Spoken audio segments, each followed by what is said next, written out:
আসসালামু আলাইকুম সবাইকে। হাসনাত আব্দুল্লাহ ভাইয়ের উপরে হামলা হয়েছে আজকে সন্ধ্যার পরে চান্দিনাতে। তো ওইখানকার এলাকার লোকজন ওনাকে আবার সেভ করছে। তো আমি একটা কথা বলি যে এরকম হামলা হবে আরো আগে থেকে বলে আসছিলাম। এনিওয়েজ আমি একটু সংক্ষেপে বলি। সেটা হচ্ছে উনি আপনার চান্দিনাতে আজকে সন্ধ্যার পরে হামলার শিকার হয় এবং হাতের এখানে পুরা রক্তাক্ত হয়ে যায়, প্লাস আপনার ব্লিডিং হচ্ছিল, দেখা যাচ্ছিল। আর গাড়িটাকে একদম পুরো শেষ করে ফেলছে, আপনার গ্লাস ভেঙে ফেলছে, সবগুলো গ্লাস ভেঙে ফেলছে, পিছন দিয়ে উপর দিয়ে সামনে দিয়ে, মানে পুরো চ্যাপটা মারাই ফেলছে আর কি। হ্যাঁ, তো বোঝা যাচ্ছে যে ভালোই আঘাত করা হয়েছে। আচ্ছা, হাসান আব্দুল্লাহ ভাইয়ের উপরে কিন্তু এর আগেও ওই যে একটা অ্যাটাক করা হয়েছিল ঢাকার ভিতরে তো আছেই, মানে হাইওয়েতে যখন উনি আসতেছিল আজকে, মানে গাজীপুর থেকে আসার সময় হয়েছে এটা। আর ওইটা হচ্ছে চিরং থেকে আসার সময়।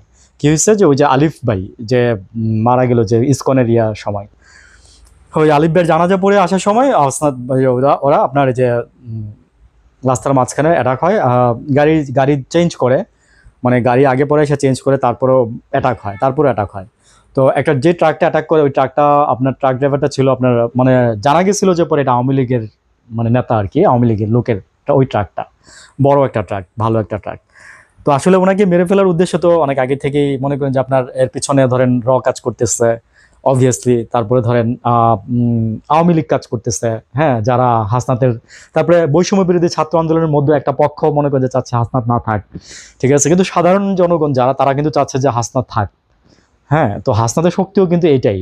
তো সেনাপ্রধান যখন নাকি ওই যে ওইখান থেকে বেরোয় এসে যখন সে বলে দিল, ফ্লাশ করে দিল যে সেনাপ্রধান এটা বলছে আওয়ামী লীগের সাথে একটা রিফাইন্ড আওয়ামী লীগ নিয়ে একটা চুক্তি করার জন্য বলছে, তখন কিন্তু হাসনাত কিন্তু মানে একটা রাজনীতি একটা ধাক্কা খাওয়াই দিচ্ছিল। তো ওই ধাক্কাটার কারণে কিন্তু মানে অনেক কিছু হয়েছে। আর মানে সবকিছু মিলে বলতে পারেন যে হাসনাত শত্রু হয়ে গেছে, কিন্তু আসলে মানে সরকার ওদেরকে কতটুকু মানে রক্ষা করতে পারতেছে।